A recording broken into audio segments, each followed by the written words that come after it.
अमूमन क्या होता है किसी थाना एरिया में अगर साल में 10 मर्डर होता होगा देहात में, तो उसमें 9 मर्डर जो है ना बिल्कुल सीधे साधे लोगों द्वारा किया जाता है, आम लोगों द्वारा जिनका कोई क्रिमिनल रिकॉर्ड, हाँ, जिनका कोई क्रिमिनल रिकॉर्ड नहीं होता, वो सिंपल रहेंगे। लेकिन उनको अचानक ऐसा गुस्सा आ जाएगा किसी बात को लेके, या जमीन के बंटवारा को लेके, या कोई भी सड़ी सी बात को लेके ऐसी कुछ वो उनके दिमाग में आ जाता है कि वहीं से फौड़ा उठाएंगे, टांगे उठाएंगे। और SC/ST के मामले ज्यादा नहीं आते हैं। यहाँ SC/ST का मामला ऐसा रहता है कि जैसे कोई अपराध हुआ, घटित हुआ, और मान लो वो ST/SC का है और उस टाइप का कहीं मामला, तब उसमें जोड़ देते हैं। बाकी सिंगल ST/ST के मामले बहुत कम आते हैं। अच्छा, ज्वाइंट में आते हैं? ज्वाइंट में आते हैं। ज्वाइंट बीच में बांस का झाड़ था, बांस का जो झुरमुट जो रहता है नहीं है, तो वो बोलता था मेरा है, वो बीच के दो भाइयों के बीच में, दो भाइयों के बीच में, और दोनों सतनामी समाज के लोग थे, है ना, और वो बोलता था मेरा है, वो बोलता था मेरा है। तो बड़ा वाला बोला नहीं नहीं मेरे हिस्से का है, मेरे को घर में काम है करके आधा वो बांस को काट के ले जाने लगा। वो नहीं नहीं कहते रहा, वो ले जाते रहा, और इतने में छोटे भाई जो बहुत ही निहायत सीधा था, वो टांगी लिया, उसको वहीं मर्डर कर दिया, वैसे उसका मर्डर हो गया। तो उस बात सामान्य सी बात है, लेकिन वो छोटी सी बात कार का तो ऐसा सामाजिक मामला रहता है, गांव वाला भी मामला। आपके पुलिस स्टेशन में आया हो और जो आगे तक बढ़ा हो? हाँ, आया है, एक मामला आया है। तो इसमें एक बात अगर, हाँ, मैं पाटन राजनीति थाने में थे, कोही गांव में आया था, एक साहू का प्रकरण था। तो उसने किसी बात पर उसको दंड किए, हल्का सा छोटा सा दंड किए थे उसको, तो बोले मैं दंड नहीं दूंगा और मैं ऐसा कृत्य नहीं किया हूँ, उसके बाद जो तुम मेरे लोगों को दंडित कर रहे हो, मैं 1 रुपए भी दंड नहीं करूंगा। तो उसके फलस्वरूप क्या हुआ कि उसको पूरा गांव वाले पूरा बहिष्कार कर दिए। उसका रावत जो है उसका गाय चराना बंद कर दिया, नहीं जो है बाल बनाना बंद कर। तो जो संविधान में है ना, पहले जो संविधान में सब किया गया है, उसके आधार पर ही चलना चाहिए देश को, उसके आधार पर ही देश को चलना चाहिए। और जाति व्यवस्था शुरू से तो है जाति व्यवस्था, और जाति व्यवस्था को लोग मानते, घरेलू लेवल पर, गांव लेवल पर लोग मान भी रहे हैं अभी भी। इसके अलावा आदमी को पढ़ लिख के अपने अधिकारों को जानते हुए उसके लिए एकजुट होना चाहिए। और जो लोग जाति व्यवस्था को, जाति को लेके अपने आप को, प्रभाव को ज्यादा मानते हैं, ये लोग छोटे लोग हैं, हम लोग बड़े लोग हैं, हमको ऐसा करना चाहिए, उनको अधिकार, ऐसी जो बात करते हैं, और इस मानसिकता के जो लोग रहते हैं, वो पूर्णतः शिक्षित व्यक्ति है, वर्ल्ड के राजनीति को, देश दुनिया को समझ सकता है। ये जरूरी नहीं है कि उसको गवर्नमेंट जॉब भी मिले, कोई भी जॉब करे, लेकिन शिक्षित बने और रहे। और इसके लिए जो भी मतलब सहयोग हमसे उनको चाहिए, है ना, वो सब हम प्रोवाइड कराएंगे। और ज्यादा से ज्यादा पढ़ें, आगे आए, समाज को समझे, देश को समझे, और अपने पावर, उसको देश में क्या चल रहा है, विदेशों में क्या चल रहा है, इसकी भी जानकारी उसको होनी चाहिए। समाज में हमारा क्या चल रहा है, हम सामाजिक व्यक्ति हैं, हमारे प्रति कैसा भी व्यवहार किया जा रहा है, हमको उनके साथ कैसा करना चाहिए, और हमको कैसा समाज में एक को सबको लेके चलना चाहिए, ये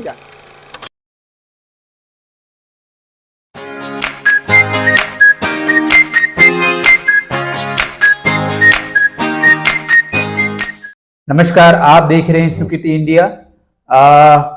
आप सभी जानते हैं कि हम एक सीरीज कर रहे हैं, और इस सीरीज में हम ये जानने का प्रयास कर रहे हैं कि हमारे जो बहुजन समाज के जो लोग हैं, की शुरुआत उन्होंने किस तरह से की और किस तरह से वो आगे बढ़े, और आज वो स्थिति में जो पहुंचे हैं उसमें उनका कितना संघर्ष है, वो जानने का प्रयास कर रहे हैं। और साथ में ये भी जानने का प्रयास कर रहे हैं कि हमारे देश के मुद्दे क्या हैं, किस किस तरह की समस्याएं आ रही है, और अभी वर्तमान में जो मुद्दा चल रहा है SC/ST रिजर्वेशन और वो सारी चीजें जो अभी आ रही है, उस पे हमारे बहुजन समाज के लोग क्या सोच रहे हैं, ये जानने के लिए हम सीरीज कर रहे हैं। तो ये हमारा 4th एपिसोड, इसमें हम बात करने वाले हैं द्वारिका प्रसाद श्रीवास जी से, जो कि अभी कुछ ही साल पहले अभी रिटायर हुए हैं TI के पोस्ट से। तो हमारे सुकृति इंडिया चैनल में आपका हार्दिक स्वागत है जी। सर, हमारा ये जो चैनल है जी, इसमें हम लोग जो हमारे जो बहुजन समाज के जो लोग हैं वो किस तरह से आगे बढ़ रहे हैं, उनके जीवन को जानने समझने का प्रयास कर रहे हैं, और ये प्रयास कर रहे हैं कि भाई जो है इससे हमारे युवाओं को, हमारे समुदाय को एक प्रेरणा मिले, इसके लिए हमने सीरीज शुरू की है। जी जी तो यही जानने के लिए आज आपके पास आए हैं। जी। सबसे पहले आप ये बताइएगा कि आपका जो जीवन संघर्ष है वो कैसे शुरू हुआ और आप इस स्थिति तक कैसे पहुंचे। हाँ जी। वैसे अपन जो है, हमारी पारिवारिक पृष्ठभूमि जी। ये है कि अपन दूरस्थ इंटीरियर गांव के रहने वाले हैं। और हमारा परिवार जो है सिर्फ खेती किसानी पर ही निर्भर थे। लेकिन किसी हमारे परिवार में और कोई शिक्षित नहीं थे। हमारे माँ बाप, बड़े भाई या बुजुर्ग जितने भी लोग थे, सभी लोग शिक्षा के क्षेत्र में कोई आगे नहीं आए थे। तो यानी जीरो से शुरुआत हुई। हाँ, जीरो शुरुआत हुई। हमारे पिताजी भी निरक्षर थे, माता भी, बड़े पिताजी भी, वो भी, और कोई लोग नहीं पढ़े थे। तो हमने पढ़ाई शुरू की। उसके बाद पढ़ते गए। उसके बाद हमारे गांव में क्या है, ठाकुर लोग भी हैं, ब्राह्मण लोग भी हैं, और एक खान सर गुरुजी थे। वो इनके सबका यही था कि आप आगे दुनिया को जब भी समझ सकते हो जब आप साक्षर बनोगे, शिक्षित बनोगे। इससे सर खान सर का पूरा गांव भर में सबके ऊपर उनका वरद हस्त था। सबको उन्होंने शिक्षित किया और बहुत आगे बढ़ाया। तो ऐसा चलते चलते हम लोग भी आगे बढ़े। और हमारे पिताजी तो उसके बाद फिर क्या है, 78 में हमने हायर सेकेंडरी पास किया फर्स्ट डिवीजन से। उसके बाद हमारे घर की आर्थिक स्थिति ठीक नहीं थी और पारिवारिक पृष्ठभूमि भी पढ़ाई लिखाई का नहीं था, इसलिए आगे बढ़ने का या पढ़ने का कोई स्कोप ही नहीं था। इसी बीच में क्या हुआ, एक लखन लाल शर्मा वकील एडवोकेट है, वे दुर्ग में है, वो हमारे गांव रिश्ते में भैया लगते हैं। वो गांव पहुंचे थे। तो उस समय वो भी लॉ की पढ़ाई कर रहे थे और मेरे को पूछे कि तुम क्या करोगे अब।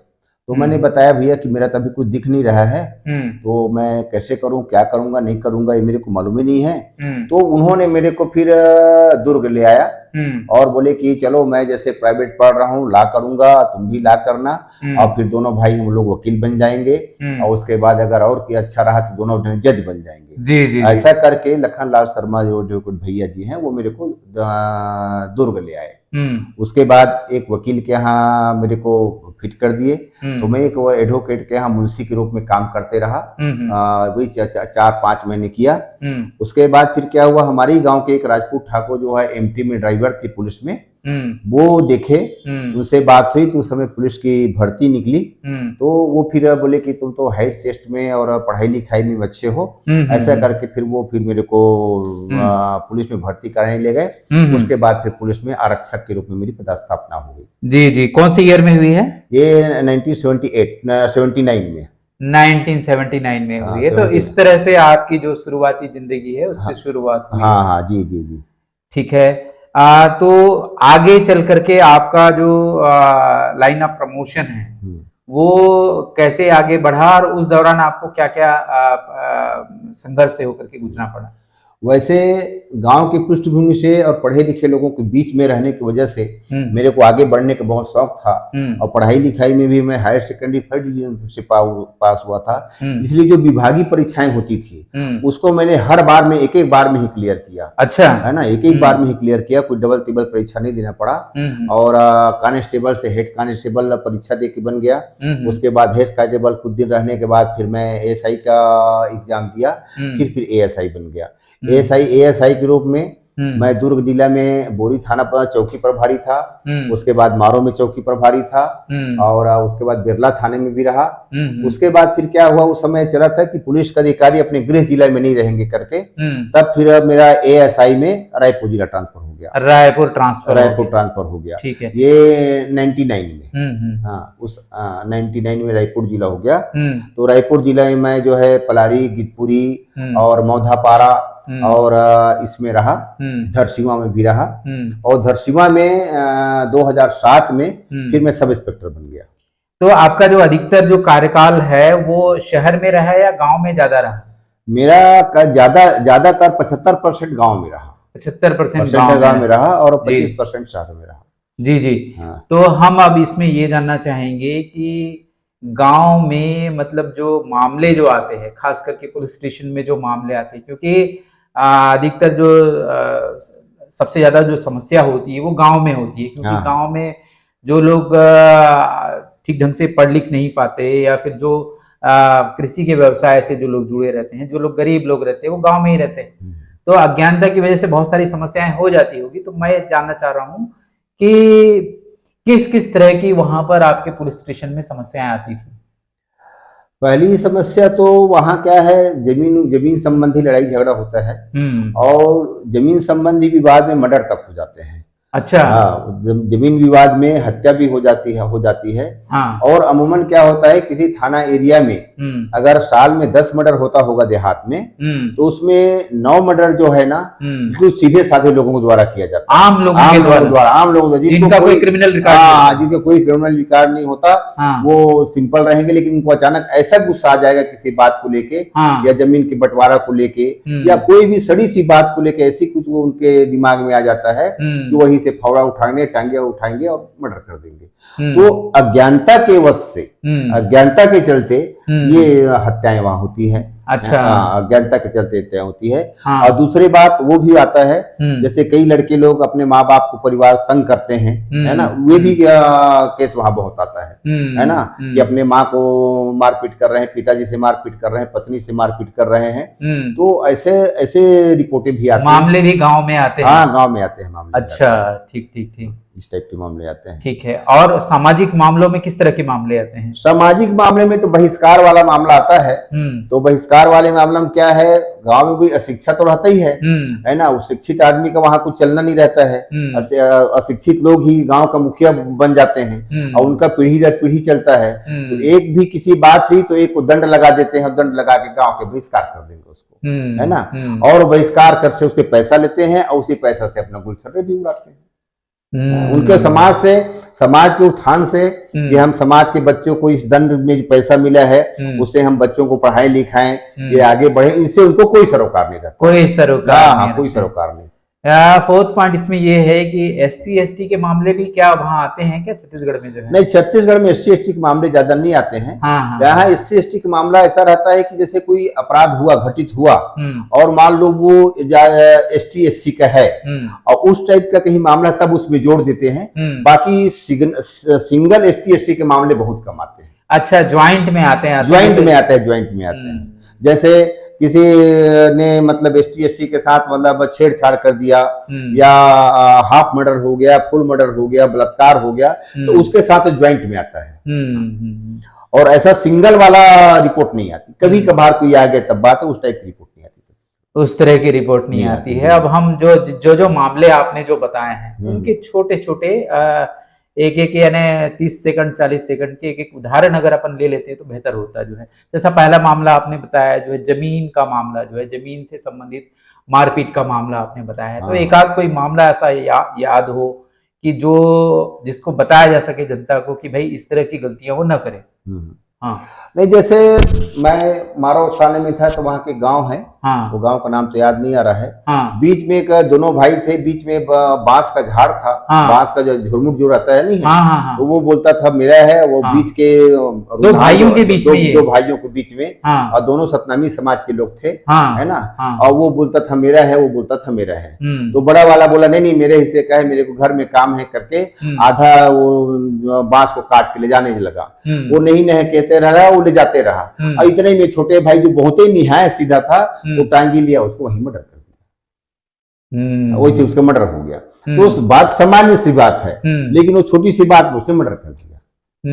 तो इस टाइप की घटना भी आते हैं। तो ये तो आपने भाइयों का मामला बताया है। पड़ोसियों का कोई भी मामला? पड़ोसियों के साथ भी ऐसे होता है, पड़ोसियों से भी हो जाता है। गांव बस्ती वालों क्या है, गांव में खेत, आदमी इधर का रहने वाला है, उधर का रहने वाला, अलग अलग गांव के कोने में, लेकिन खेत तो एक जगह ज्वाइंट रहता है। तो वहां मेड़ रोड की बात को लेके, और फसल चराई की बात को लेके, इस टाइप की फसल चराई को लेकर के भी होता है। हाँ, उसमें मर्डर नहीं होता। फसल चराई वाले में इसी मारपीट हो जाती है, हल्की मारपीट हो जाती है। जी। घरेलू मामले की क्या क्या उदाहरण आते हैं?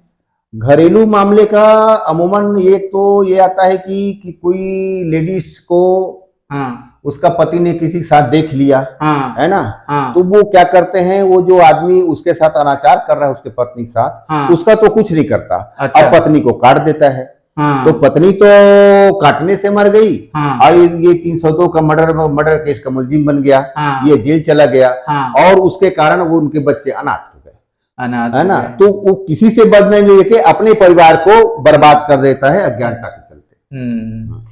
तो ये आपको क्या लगता है इसका क्या जो गांव के जो लोग हैं वो कोई समस्या अगर आती है तो क्या वो संवाद नहीं करते हैं? समस्या जैसे आती है, कुछ समस्या को तो गांव में आजकल पंचायत लेवल पर सुलझाने का प्रयास चलता है वहां। हाँ। और सुलझाते भी हैं। हाँ। लेकिन जो मामला नहीं सुलझता ना, तो हाँ। उसी में मतलब बिल्कुल थाने तक आते नहीं, ये मामला तो एकदम त्वरित मामला होता है। जो आपने जो अभी जो मामले हाँ, बताए हैं हाँ। वो त्वरित है, बिना संवाद के वो जो मामले हो रहे हैं। हाँ, तो उसमें संवाद नहीं करते लोग, उसमें संवाद नहीं करते। वो घटना देखे इतना आक्रोश में आ जाते हैं कि वो हाँ। हत्या कर देते हैं। हाँ, ऐसा एकदम है। आवेश में आके तुरंत आवेश में आए। हाँ। और तुरंत उसको कुछ नहीं दिखता। हाँ। सिर्फ आवेश के हाँ। वशीभूत होकर तत्काल वो घटना कारित कर देता है। तो ऐसे मामलों के लिए अपन लोगों को क्या मतलब क्या उसका उपाय ढूंढते हैं कि अगर ऐसा कुछ मामला हुआ तो लोगों को क्या करना चाहिए सबसे पहले? ऐसे मामलों में क्या है, पति पत्नी का रिश्ता है, जो कुछ भी है भाई, उनसे मान लो उस टाइप के उसको गलती हो रही है, तो उनको बोले भाई ये तुम मेरे लायक नहीं हो, हमारा आपका विश्वास था, हमारे एक साथ शादी हुई थी, हम लोग एक साथ जिंदगी बिताने के लिए आजीवन बंधे हैं, तुम ऐसा कृत्य कर रहे हो तो अब तुम मेरे लायक नहीं हो, भाई तुम अलग रहो, हम अलग रहते हैं करके उनको अलग कर देना चाहिए, या खुद अलग हो जाए। हाँ। ये उसका ये है। या फिर बातचीत करके हल निकाले, बातचीत करके हल निकाले, उस बात को लोगों को बीच में लाए, या बातचीत करके हल को निकाले। या अच्छा तो ये होगा कि जो अत्याचार किया है आके उसके खिलाफ FIR कराए, उसको जेल भिजवाए। और एक तरीका ये भी हो सकता है कि एकदम से जो है आवेश में न आए, थोड़ा दिमाग ठंडा रखे, पहले सोचे, समस्या तो है। हाँ, समस्या लेकिन एकदम आवेश में ना आए, थोड़ा रुक करके उसको सोचे, किसी का सलाह ले, या फिर कानून के रास्ते पर वो जाए। हाँ, वो एक सोल्यूशन जो है। उसको तत्काल मतलब आवेशित नहीं होके, आवेशित ना होके तत्काल आवेशित ना होके, हाँ, उसको क्या है वो लोगों को बताए, 4 आदमियों को बताए, उनके घर वालों को, लड़की के घर वालों को भी बताए, देखो ऐसा ऐसी बात है। हाँ। इस टाइप का सामाजिक स्तर से भी समस्या हल हो सकती है। और नहीं आप हल करना चाहते हैं तो आप जो है, क्योंकि ये विश्वास के टूटने का मामला है, हाँ। तो आप अलग भी हो सकते हैं। आप डाइवोर्स ले सकते हैं, आप अलग हो सकते हैं, कर सकते हैं। तो लेकिन इस तरह का जो अपराध है वो ना करें। ना करें। जी। तीसरा जो मामला है बहिष्कार का मुद्दा था, तो एक आध अगर आपका अनुभव हो तो आप बताइएगा कि इस तरह का कौन सा केस जो आया था और आप लोग किस तरह से उसमें आगे बढ़े। बहिष्कार का तो ऐसा सामाजिक मामला रहता है, गांव वाला भी मामला आपके पुलिस स्टेशन में आया हो और जो आगे तक बढ़ा हो। हाँ, आया है, एक मामला आया है। हाँ, तो इसमें एक आध अगर मैं पाटन राजनीति थाने में कौही गांव में आया था, एक साहू का प्रकरण था। हाँ। तो उसने किसी बात पर उसको दंड किए, हल्का सा छोटा सा दंड किए थे उसको, तो बोले मैं दंड नहीं दूंगा और मैं ऐसा कृत्य नहीं किया हूँ, उसके बाद जो तुम मेरे लोगों को दंडित कर रहे हो, मैं 1 रुपए भी दंड नहीं करूंगा। तो उसके फलस्वरूप क्या हुआ कि उसको पूरा गांव वाले पूरा बहिष्कार कर दिए। उसका रावत जो है उसका गाय चराना बंद कर दिया, नहीं जो है बाल बनाना बंद कर दिया, लोग उससे बोलना चलना बंद कर दिए। ऐसी स्थिति आई, हालांकि जिला प्रशासन और सब पुलिस प्रशासन सब लोग गए, गांव वालों को समझाए और समझा बुझा के फिर उनको सबको फिर एक साथ लोग को मिलाने का काम करते हैं। तो उसमें वो प्रॉब्लम सॉल्व हो गया? हाँ, सॉल्व हो जाए, प्रॉब्लम सॉल्व हो गया था। ठीक। मतलब आप लोग जो है बीच में अगर इंटरवीन करते हैं, लोगों को समझाते हैं, तो लोग समझ जाते हैं। अच्छा, ठीक। गांव वाले भी रहते हैं, वो भी रहते हैं, दोनों पक्ष को बैठाते हैं और दोनों पक्ष को बैठाने के बाद अपन सब उनको समझाइश देते हैं, कानून की भी बात बताते हैं, सामाजिक स्तर और कानून की प्रक्रिया सबको बताते तो समझ जाते हैं। ठीक है। इसके अलावा जो है, जैसे आप लोग जो है, क्योंकि गांव के लोग जो है कानून के सिस्टम को नहीं समझ पाते हैं, तो उनको जागरूक बनाने के लिए और ये बताने के लिए भाई ये चीजें अपराध है, तो उसके लिए क्या कोई ऐसा कोई प्रावधान रहता है कि पुलिस के लोग जो है आम लोगों के बीच में जाते हों और उनको ये अवेयर करते हो, जानकारी देते हो कि भाई इस तरह से काम न करके आप लोग जो है ये सब चीजों से बच सकते हैं? ऐसा कुछ होता है क्या? हाँ, होता है। हाँ। मतलब पुलिस द्वारा गांव में जन समस्या निवारण शिविर लगाया जाता है। अच्छा, जन समस्या जन समस्या निवारण शिविर लगाया और छोटे छोटे जो मामला होता है, जैसे वही बताया बाड़ी बाड़ी के मामला, खेत खलियान के मामला, किसी के घूरा में करकट डालने के मामला, ये सब मामला को वहाँ सुलझाया जाता है। दोनों पक्ष को बुलाया जाता है और बुला के समझाया जाता है, देखो ऐसा ऐसा है और तुम भी रिपोर्ट करोगे, तुम भी रिपोर्ट करोगे, पुलिस तो दोनों की कार्रवाई करेगी, लेकिन दोनों परेशान होंगे, दोनों को कोर्ट कचहरी जाना पड़ेगा, दोनों को तो हमको एडवोकेट लगाना पड़ेगा और 4 साल तक केस लड़ोगे और हासिल तक कुछ नहीं आएगा। इस तरीके से उनको जन समस्या निवारण शिविर लगा के और उनको कई ठो मामलों को वहीं सुलझाया जाता है। एक और मामला है पति पत्नी के बीच में आपसी विवाद का जो मामला है, इस तरह के भी मामले क्या आते हैं गांव में? हाँ, आता है, कभी कभी आता है पति पत्नी के विवाद का। हाँ, ज्यादा तो यही अगर अवैध संबंध टाइप का मामला ज्यादा आता है, बाकी विवाद का मामला को तो सब उनके दोनों पक्ष को गांव ससुराल पक्ष वाले, मायके पक्ष और समाज के लोग बैठ के निपटा लेते हैं। ठीक है सर, हम ये एक चीज जानना चाहेंगे आपसे कि एक बहुजन कॉन्सेप्ट विकसित हुआ है जिसमें SC ST और माइनॉरिटी को जोड़ने की बात होती है, एक मंच पर लाने की बात होती है। तो क्या आप लोगों का इसमें क्या विचार है, क्या सोचते हैं आप लोग जो है कि बहुजन कॉन्सेप्ट के बारे में आपका परसेप्शन क्या है? नहीं, बहुजन समाज के बारे में ये है कि इसमें जो है सभी लोगों को आगे बढ़ना है, सभी लोगों को शिक्षित होना चाहिए और शिक्षित होगी, शिक्षित व्यक्ति ही देश को, राष्ट्र को, संविधान को समझ सकता है और जब तक उसमें शिक्षा का विकास नहीं होगा तब तक आगे नहीं बढ़ पाएंगे लोग, है ना। तो हम तो ये चाहते हैं कि जितने भी बहुजन समाज के लोग हैं, ST है, SC है, पिछड़े वर्ग के लोग हैं और जो हायर लोग हैं वो तो हो ही गए हैं हायर, और जो नहीं है उनको चाहिए कि शिक्षा के क्षेत्र में आगे बढ़ें, अपने अधिकारों को समझें और अपने अधिकारों के लिए लड़ाई करें, अपने अधिकारों के लिए लड़ाई करें और एकजुट रहें। मूल्यों के बीच की भी लड़ाई है। एक जाति व्यवस्था को सही मानने वाले लोग हैं और जाति व्यवस्था को सही नहीं मानने वाले लोग हैं, विभाजित करने की बात करने वाले लोग हैं। तो इन दोनों के बीच में वैचारिक संघर्ष रहा है।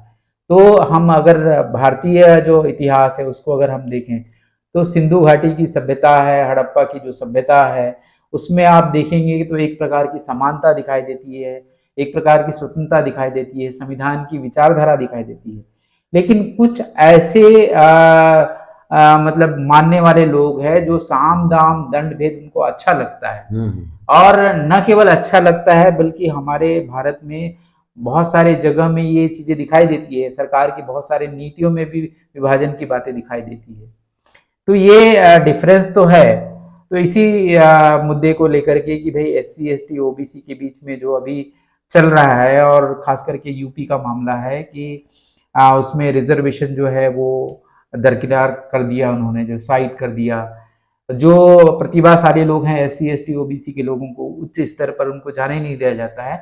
तो इसलिए इसका कंसोलिडेशन की बात होती है, एक रूप में आने की बात होती है ताकि हमारे देश में संविधान को ठीक ढंग से लागू किया जा सके।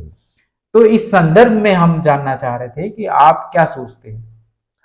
नहीं संविधान के अनुसार तो जो संविधान में है ना, पहले जो संविधान में सब किया गया है उसके आधार पर ही चलना चाहिए देश को, उसके आधार पर ही देश को चलना चाहिए। और जाति व्यवस्था शुरू से तो है जाति व्यवस्था, और जाति व्यवस्था को लोग मानते, घरेलू लेवल पर, गांव लेवल पर लोग मान भी रहे हैं अभी भी। इसके अलावा आदमी को पढ़ लिख के अपने अधिकारों को जानते हुए उसके लिए एकजुट होना चाहिए। और जो लोग जाति व्यवस्था को, जाति को लेके अपने आप को, प्रभाव को ज्यादा मानते हैं, ये लोग छोटे लोग हैं, हम लोग बड़े लोग हैं, हमको ऐसा करना चाहिए, उनको अधिकार, ऐसी जो बात करते हैं और इस मानसिकता के जो लोग रहते हैं वो पूर्णतः गलत है। अगर मजिस्ट्रेट ने भी ऐसा जाति व्यवस्था को पुख्ता बताया है तो आज के युग में भाई सबको सुविधा मिल रही है, सबको शासन जो है सुविधा दे रही है और संविधान के अनुसार सबको छूट मिलना भी चाहिए। और एक व्यक्ति विशेष इसको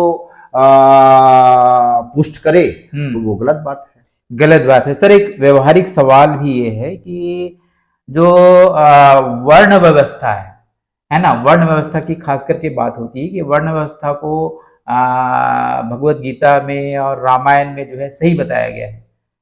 तो यही चीज को हमारे जो मतलब जज लोग भी जो है अपने जजमेंट में कोट कर रहे हैं तो अगर वो कर्म के आधार पे, जैसे कि गीता में बताया गया है कि कर्म के आधार पे उसको बनाया गया है कि भाई अगर जो अच्छा काम करता है तो वो ब्राह्मण है, तो क्या ये व्यवहारिक रूप में ये जो कर्म के आधार पर जो व्यवस्था ब्राह्मण क्षत्रिय होना चाहिए वो आपको व्यवहारिक में दिखाई देती है, या फिर वो जाति के आधार पर ये भी बनी हुई है? अब तो ये सब बातें नहीं है। हाँ। पहले तो क्या था, भाई ठाकुर होते थे लड़ाई करता था, अब तो लड़ाई वाली बातें नहीं है। चाहे वो सवर्ण हो, चाहे एसटी हो, चाहे एससी हो, सब लोग सिपाही बन रहे हैं, सब लोग कप्तान बन रहे हैं, सब लोग मतलब लेफ्टिनेंट बन रहे हैं, है ना। तो अब जाति प्रथा पहले थी और आज भी जाति प्रथा है, ऐसी बात नहीं है करके।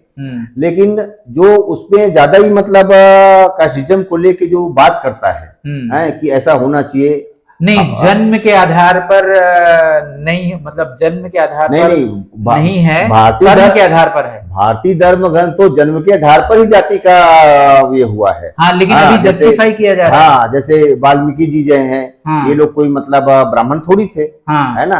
लेकिन जैसे कई लोग ब्राह्मण नहीं थे, अभी भी जितने साध्वी ऋतंबरा है वो भी ब्राह्मण नहीं है। तो जो जिस कर्म को करता है उस टाइप लगना चाहिए, लेकिन वैसा हो नहीं रहा है, वैसा हो नहीं रहा है। मतलब जो जात पात जो है एक सच्चाई अभी भी बना हुआ है। हाँ, सच्चाई बना, कुछ लोग इस तरह से मान रहे हैं, इसलिए बहुजनों के अंदर ये एकता जो है निर्माण होना चाहिए। हाँ, क्या इसके पक्ष में है? हाँ, नहीं मतलब अपने एकता तो रहना चाहिए, हाँ, है ना, अपने अधिकारों के लिए मतलब आगे आना चाहिए। हाँ, अधिकारों के लिए आगे आना चाहिए। और जिस तरह से जो समता स्वतंत्रता जो है हमारे प्राचीन काल में जो सिंधु घाटी की सभ्यता में जो दिखाई देती थी, वो सभ्यता आज नहीं दिखाई देती। आज कुछ हम देख रहे हैं कि मतलब जैसे संविधान की विचारधारा क्या है कि संपत्ति का कंसोलिडेशन नहीं होना चाहिए, एक आदमी के हाथ में नहीं जाना चाहिए, है ना, इसका बराबर समान वितरण होना चाहिए, भागीदारी बननी चाहिए, ये एक विचार आया है। लेकिन ये विचार जो है कहीं ना कहीं व्यवहारिक रूप से जो है हकीकत में नहीं है। हकीकत में वैसे धीरे धीरे आ रहा है। हाँ। एकदम तत्कालिक मतलब परिवर्तन नहीं होगा। हाँ। जैसे आज से ही कुछ साल पहले कितना छुआछूत था, कितना वो था, आज अब वो सब बात धीरे धीरे, इसके लिए कोई आंदोलन नहीं करना पड़ा है ना। संविधान के अनुसार लोग चल रहे हैं, धीरे धीरे सुधार आएगा और आ भी रहा है। और उसमें हर लोगों को, लोग जब सब शिक्षित बनेंगे तब समझेंगे, तब सब बराबरी आएगा, बराबरी का आएगा। सर, लास्ट में हम ये जानना चाहेंगे अपने समुदाय के लोगों को आगे आने के लिए उनको क्या करना चाहिए, किस तरह से आगे बढ़ना चाहिए? मैं तो अपने समाज के लोगों को, अपने समुदाय लोगों को सबसे पहले ये कहूंगा कि वो पढ़े लिखें, शिक्षित बने। शिक्षित व्यक्ति वर्ल्ड के राजनीति को, देश दुनिया को समझ सकता है। ये जरूरी नहीं है कि उसको गवर्नमेंट जॉब ही मिले, कोई भी जॉब करे, लेकिन शिक्षित बने और रहे। और इसके लिए जो भी मतलब सहयोग हमसे उनको चाहिए, है ना, वो सब हम प्रोवाइड कराएंगे। और ज्यादा से ज्यादा पढ़ें, आगे आए, समाज को समझे, देश को समझे और अपने पावर को समझे।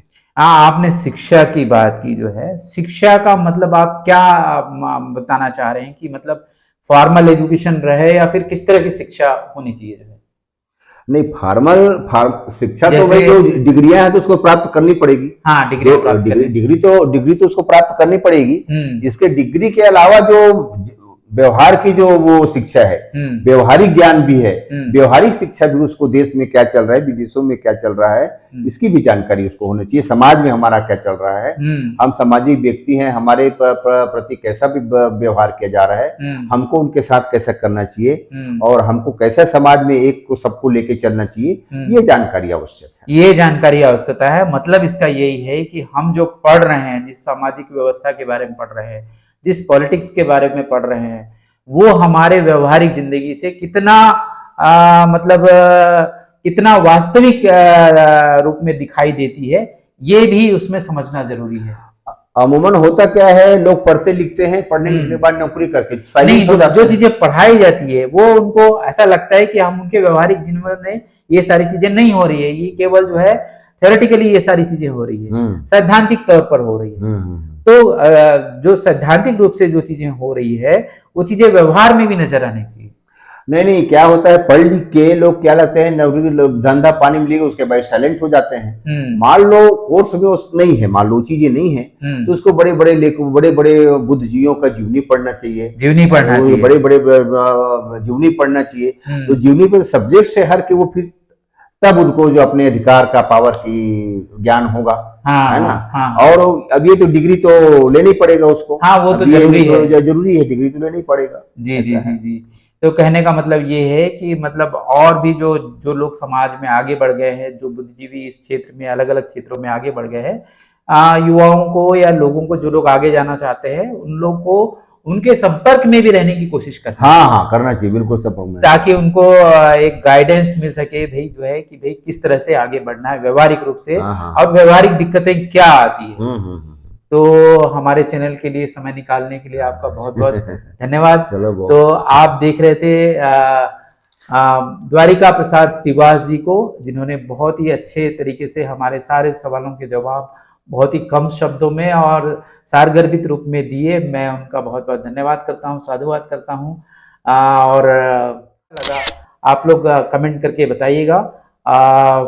फाइनली जो है आपका बहुत बहुत धन्यवाद हमारे चैनल को समय देने के लिए। आप सबका भी बहुत बहुत धन्यवाद। अगर ये वीडियो अच्छा लगा तो आप इसको शेयर करिए, लाइक करिए। मिलते हैं अगले वीडियो में। नमस्कार, थैंक यू वेरी मच।